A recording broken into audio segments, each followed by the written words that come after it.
ओम शांति 14/12/2024 प्रातः मुरली। ओम शांति बाप दादा मधुबन। ओम शांति मीठे बाप दादा। मीठे बच्चे, तुम्हारे पास मनमना भव और मध्य जी भव के तीक्ष्ण बाण है। इन्हें बाणों से तुम माया पर विजय प्राप्त कर सकते हो। बाबा ने हमारे पास 2 बाण बताए हैं, एक मनमना भव, एक मध्य जी भव। मन ही मन बाबा को याद करना है और वर्षे को याद करना है। मध्य जी भव ये क्या है? बाण है, ये तीखे बाण है। इससे हम माया पर विजय प्राप्त कर सकते हो। तो इसका यूज करना है माया पे। बार बार इसको मनमना भव और मध्य जी भव में रहेंगे तो पहली बात है माया आएगी नहीं। अगर आ भी जाए तो उन पे इन बाणों का यूज करना है।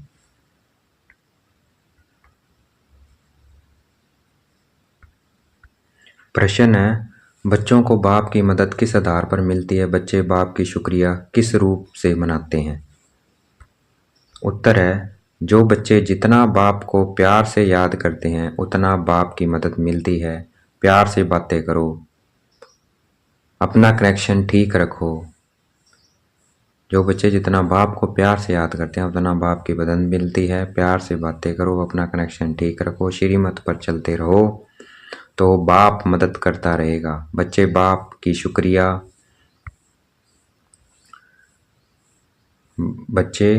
शुक्रिया मानते हैं।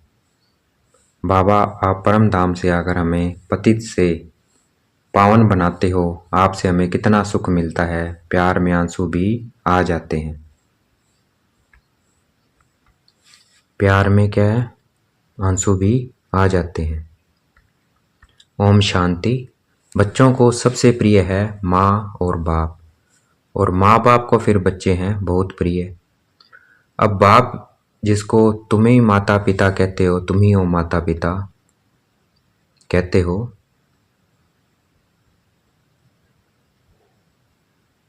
और माँ बाप को फिर बच्चे बहुत प्रिय हैं। अब माँ बाप जिसको कहते हैं, तुम्हें माता पिता कहते हैं, लौकिक माँ बाप को तो कोई ऐसे कह न सके। तुम ही हो माता पिता किसको कहेंगे? शिव बाबा के लिए कहेंगे तुम ही हो माता पिता, क्योंकि वो आत्माओं का पिता है, वही हो सकता है।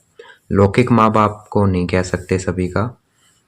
कोई ऐसे कह ना सके तुम ही हो माता पिता सखा स्वामी। लौकिक माँ बाप को ऐसे कोई गा सकता है भजन? नहीं गा सकता ना। किसके लिए गा सकता है? परमात्मा के लिए ही गा सकता है। यह महिमा है जरूर, परंतु किसकी यह कोई जानते नहीं है। अगर जाने तो वहां चला जाए और बहुतों को ले जाए, परंतु ड्रामा की भावी ही ऐसी है। जब ड्रामा पूरा होता है तभी आते हैं। आगे मूवी नाटक होते थे। जब नाटक पूरा होता था तो सभी एक्टर स्टेज पर खड़े हो जाते थे। यह भी बेहद का बड़ा नाटक है। यह भी सारा बच्चों की बुद्धि में आना चाहिए। सतयुग, त्रेता, द्वापर, कलयुग, यह सारी सृष्टि का चक्कर है। ऐसे नहीं मूल वतन सूक्ष्म वतन में चक्कर फिरता है। सृष्टि का चक्कर कहाँ ही फिरता है? सृष्टि का चक्कर यहाँ ही फिरता है। गाया भी जाता है, एको ओंकार सतनाम करता प्रभु। यह महिमा किसकी है? ये किसकी है? एको ओंकार, ये बाबा की है, शिव बाबा की। क्यों? एको ओंकार सतनाम, वो एक ही है और वो सत्य बताता है। यह महिमा किसकी है? भल ग्रंथ में भी सिख लोग महिमा करते हैं। गुरु नानक वाच करते हैं महिमा। क्या लिखते हैं? गुरु नानक वाच। अब एको ओंकार, यह तो उस एक निराकार परमात्मा की ही महिमा है। एको ओंकार, वो एक ही है, उस जैसा कोई नहीं है। मतलब हम सब तो शरीर लेते हैं, वो शरीर नहीं लेता है। वो एक ही है ऐसा जो शरीर नहीं लेता है। एक निराकार परमात्मा की ही महिमा है, परंतु यह लोग परमात्मा की महिमा को, यह लोग क्या है? परमात्मा की ही महिमा है, परंतु ये लोग परमात्मा की महिमा को भूल गुरु नानक की महिमा करने लगते हैं। उसकी भूल के किसकी महिमा बता दी? गुरु नानक की। एक ओंकार तो वो हो नहीं सकता, क्योंकि उनके पास तो हमारे जैसा शरीर है। वो जन्म मरण में भी आए तो वो तो एक ओंकार हो नहीं सकते। हम भी जन्म मरण में है तो वो तो हम जैसे ही हो गए। तो एक ओंकार वो है जो हम जैसा नहीं है, जो जन्म मरण में नहीं आता है। सतगुरु श्री नानक को समझ लेते हैं, वास्तव में सृष्टि भर में महिमा जो भी है उस एक ही की है, और कोई की महिमा है नहीं। अभी देखो ब्रह्मा में अगर बाबा की प्रवेशता नहीं होती तो यह कोड़ी तुल्य है, मगर ब्रह्मा बाबा में शिव बाबा नहीं आते तो क्या है, कोड़ी तुल्य है। वो तो प्रवेश किया है, लोनली है, उसका शरीर शिव बाबा का शरीर नहीं है वो। अभी तुम कोड़ी तुल्य से हीरे तुल्य बनते हो परमपिता परमात्मा द्वारा। अब है पतित दुनिया ब्रह्मा की रात्रि, पतित दुनिया ब्रह्मा की रात्रि। पतित दुनिया में जब बाप आते हैं और जो उनको पहचान लेते हैं वह उन पर कुर्बान जाते हैं। आज की दुनिया में तो बच्चे भी धुंधकारी बन पड़ते हैं। देवताएं कितने अच्छे थे, अभी वह पुनर्जन्म लेते लेते तमो प्रधान बन गए हैं। सन्यासी भी पहले बहुत अच्छे थे, पवित्र थे, भारत को मदद देते थे।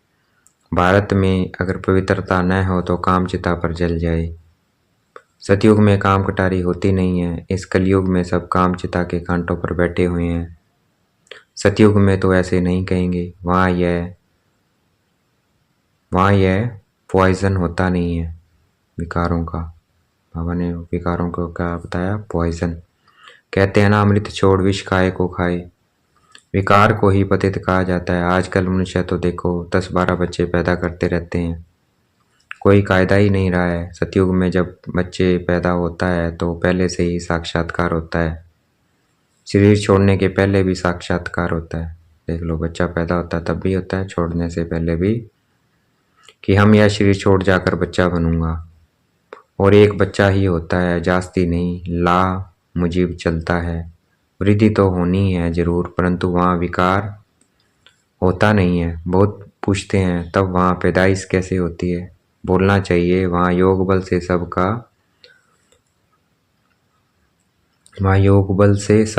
काम होता है। योग बल से ही हम सृष्टि की रजाई लेते हैं। बाहुबल से सृष्टि की रजाई नहीं मिल सकती है। बाबा ने समझाया है, अगर क्रिश्चियन लोग आपस में मिल जाएं तो सारी सृष्टि का राज्य ले सकते हैं, परंतु आपस में मिलेंगे नहीं, ला नहीं कहता है। इसलिए दो बिल्ले आपस में लड़ते हैं तो माखन तुम बच्चों को मिल जाता है। श्री कृष्ण के मुख में माखन दिखाया है, यह सृष्टि रूपी माखन है। सृष्टि रूपी माखन, इसलिए माखन दिखाया है। वेद का बाप कहते हैं यह योग बल की लड़ाई शास्त्रों में गाई हुई है, बाहुबल की नहीं। शास्त्रों में जो गायन है लड़ाई का वो किसका है, योग बल की लड़ाई का है, बाहुबल का नहीं है। दिखा उन्होंने बाहुबल दिया है, उन्होंने फिर हिंसक लड़ाई शास्त्रों में दिखा दी है। गायन है योग बल का, लेकिन उन्होंने हिंसक लड़ाई, उनसे अपना कोई संबंध नहीं है। पांडवों कौरवों की लड़ाई है नहीं, यह अनेक धर्म 5000 वर्ष पहले भी थे जो आपस में लड़कर विनाश हुए। आपस में लड़कर पांडवों ने देवी देवता धर्म की स्थापना की। यह है योग बल जिसे सृष्टि का राज्य मिलता है। माया जी जगजीत बनते हैं। सतयुग में माया रावण होती नहीं है, वहां थोड़ी रावण का बुत बनाकर जलाएंगे। बुत चित्र कैसे कैसे बनाते हैं, ऐसा कोई दैत्य व असुर होता नहीं है जैसे चित्र दिखाए हैं। यह भी नहीं समझते हैं 5 विकार स्त्री के हैं, 5 विकार पुरुष के हैं। उनको मिलाकर 10 शीश वाला रावण बना देते हैं, जैसे विष्णु को भी 4 भुजाएं देते हैं। मनुष्य तो यह कॉमन बात भी समझते नहीं है, बड़ा रावण बनाकर जलाते हैं। मोस्ट बिलीव बच्चों को अभी वेद का बाप समझाते हैं, बाप को बच्चे हमेशा नंबरवार प्यारे होते हैं। कोई तो मोस्ट बिलव्ड भी है तो कोई कम प्यारे भी हैं।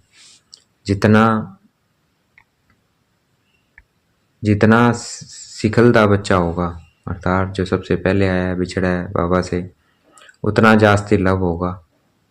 यहाँ भी जो सर्विस पर तत्पर रहते हैं, रहम दिल रहते हैं, वह प्यारे लगते हैं। भक्ति बार में रहम मांगते हैं ना, खुद रहम करो, खुदा रहम करो। भक्ति मार्ग में रहम मांगते हैं ना, खुदा रहम करो, मर्सी ऑन मी, मतलब रहम करो, परंतु ड्रामा को कोई जानते नहीं है। जब बहुत तमो प्रधान बन जाते हैं तब भी बाबा का प्रोग्राम है आने का। ऐसा नहीं ईश्वर जो चाहे कर सकते हैं या जब चाहे तब आ सकते हैं। अगर ऐसी शक्ति होती तो फिर इतनी गाली क्यों मिले, वनवास क्यों मिले? यह बातें बड़ी गुप्त है। श्री कृष्ण को तो गाली मिल न सके। कहते हैं भगवान यह नहीं कर सकता, परंतु विनाश तो होना ही है, फिर बचाने की तो बात ही नहीं। सभी को वापस ले जाना है। स्थापना विनाश कराते हैं तो जरूर भगवान होगा ना। स्थापना विनाश कराते हैं इसलिए गॉड कहते हैं। परमपिता परमात्मा स्थापना करते हैं किसकी? मुख्य बात तुम पूछो ही है कि गीता का भगवान कौन? सारी दुनिया इसमें मुंझी हुई है। उन्होंने तो मनुष्य का नाम डाल दिया है। आदि सनातन देवी देवता धर्म की स्थापना तो भगवान बगैर कोई कर नहीं सकता। फिर तुम कैसे कहते हो श्री कृष्ण गीता का भगवान है? विनाश और स्थापना कराना किसका काम है? गीता के भगवान को भूल गीता को ही खंडन कर दिया है। यह बड़े से बड़ी भूल है। दूसरा फिर है जगन्नाथपुरी में देवताओं के बड़े गंदे चित्र बनाए हैं। दूसरी भूल क्या की है? जगन्नाथपुरी में देवताओं के बड़े गंदे चित्र बनाए हैं। गवर्नमेंट की मना है गंदे चित्र रखने की, तो इस पर समझाना चाहिए। इन मंदिरों पर कोई की बुद्धि में यह बातें आती नहीं।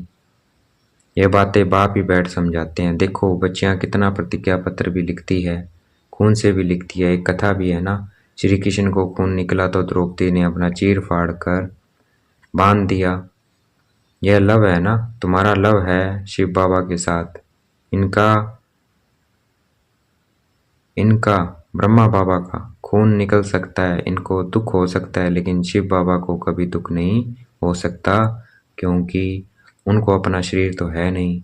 श्री कृष्ण को अगर कुछ लगे तो दुख होगा ना, तो उनको फिर परमात्मा कैसे कह सकते हैं? बाबा कहते हैं मैं दुख सुख से न्यारा हूँ। हाँ, बच्चों को आकर सदा सुखी बनाता हूँ। सदाशिव गाया जाता है, सदाशिव गाया जाता है। सदाशिव सुख देने वाला कहते हैं, इसलिए सदाशिव गाया जाता है। मेरे मीठे मीठे सिगलते बच्चे जो सपूत हैं, ज्ञान धारण कर पवित्र रहते हैं, सच्चे योगी और ज्ञानी रहते हैं, वह मुझे प्यारे लगते हैं। लौकिक बाप के पास भी कोई अच्छे कोई बुरे बच्चे होते हैं। कोई कुल को कलंक लगाने वाले निकल पड़ते हैं, बहुत गंदे बन जाती हैं। यहाँ भी ऐसे है। आश्चर्यवंती बच्चा बनंती सुनंती कथंती फिर फारकती देवंती। इसलिए ये निश्चय पत्र लिखवाया जाता है, तो वह लिखत फिर सामने दी जाएगी। ब्लड से भी लिख कर देते हैं, ब्लड से लिख कर प्रतिज्ञा करते हैं। आजकल तो कसम भी उठाते हैं, परंतु वह झूठ कसम। ईश्वर को हाजिर नाजिर जानना अर्थात यह भी ईश्वर है। मैं भी ईश्वर कसम उठाता हूँ। बाप कहते हैं अभी तुम प्रैक्टिकल में हाजिर नाजिर जानते हो। बाबा इन आंखों रूपी खिड़कियों से देखते हैं ब्रह्मा बाबा की। यह पराया शरीर है, लोन पर लिया है। बाबा किराएदार है। मकान को काम में लाया जाता है ना, तो बाबा कहते हैं मैं ये तन काम में ले आता हूँ। बाबा इन खिड़कियों को से देखते हैं, हाजिर नाजिर हैं। आत्मा जरूर ऑर्गन से ही काम लेगी ना। मैं आया हूँ तो जरूर सुनाऊंगा ना। ऑर्गन्स यूज करते हैं तो जरूर किराया भी देना पड़ेगा। तुम बच्चे इस समय नरक को स्वर्ग बनाने वाले हो। हम बच्चे इस वक्त इस नरक को स्वर्ग बनाने वाले हैं। तुम रोशनी देने वाले हो, जागृत करने वाले हो, और तो सब कुंभकर्ण की नींद में सोए पड़े हैं। तुम माताएं जगाती हो, स्वर्ग का मालिक बनाती हो। इसमें मेजॉरिटी माताओं की है, इसलिए वंदे मातरम कहा जाता है। इसलिए वंदे मातरम कहा जाता है। भीष्म पितामह आदि को भी तुमने ही बाण मारे। मनमना भव मध्याजीव भव का बाण कितना सहज है। मनमना भव और मध्याजीव का बाण बाबा कहते कितना सहज है। इन्हीं बाणों से तुम इन्हीं बाणों से तुम माया पर जीत पा लेते हो। तुम्हें एक बाप की याद, एक की श्रीमत पर ही चलना है। बाप तुम्हें ऐसे श्रेष्ठ कर्म सिखलाते हैं जो 21 जन्म कभी कर्म फूटने की दरकार ही न पड़े। तुम एवर हेल्दी वेल्दी बनते हो।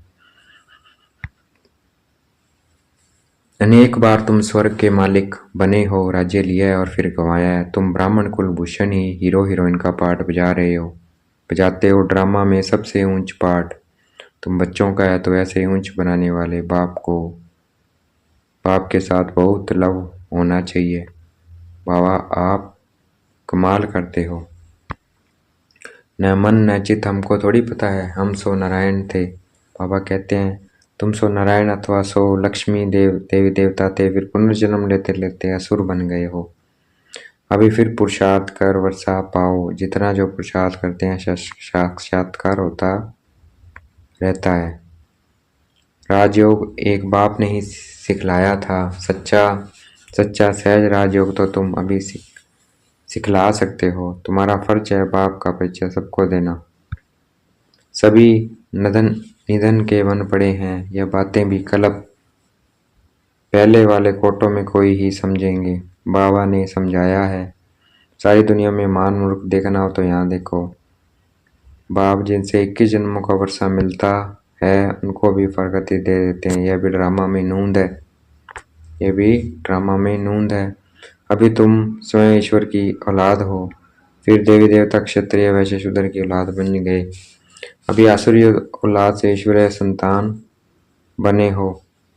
बाप परम धाम से आकर पतित से पावन बनाते हैं तो कितना शुक्रिया मनाना चाहिए।